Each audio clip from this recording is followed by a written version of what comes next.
জানলা দিয়ে ঘুড়ি ঢুকেছে।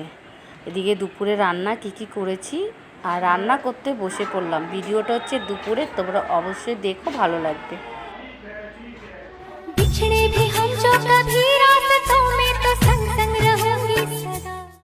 হ্যালো বন্ধুরা, আশা করি তোমরা সবাই ভালো আছো। আর তোমাদের ভালোবাসাতে আমি অনেক অনেক ভালো আছি।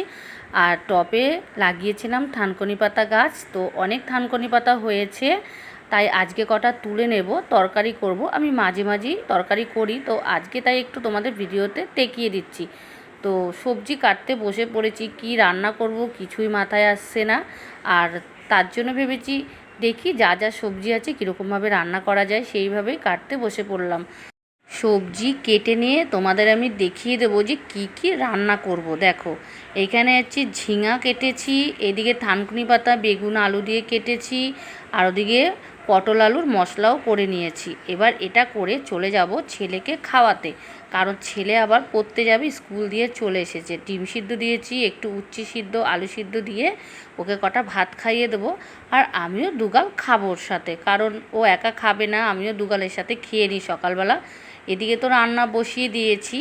আর তোমাদের যদি আমার ভিডিওটা ভালো লেগে থাকে তাহলে অবশ্যই ভিডিওটা দেখার পরে একটা লাইক করে দেবে। আর যারা নতুন আছো তারা অবশ্যই চ্যানেলটিকে সাবস্ক্রাইব করে নেবে। তো ছেলেকে পড়তে দিয়ে এসে দেখি রাস্তাতেই বৃষ্টি নেমে গেছে, তো খুব তাড়াতাড়িতেই বাড়ি চলে আসলাম বৃষ্টিতে, তাই তোমাদের একটু বৃষ্টিটাও ভিডিও করে দেখিয়ে দিলাম। আর এখন চলে আসলাম দেখো রান্নার পরে।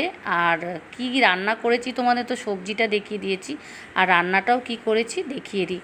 পটল আলু দিয়ে তরকারি করেছি। আর রান্নাটা কেমন হয়েছে অবশ্যই কিন্তু তোমরা একটু কমেন্ট করে বলো, আমার খুব ভালো লাগবে।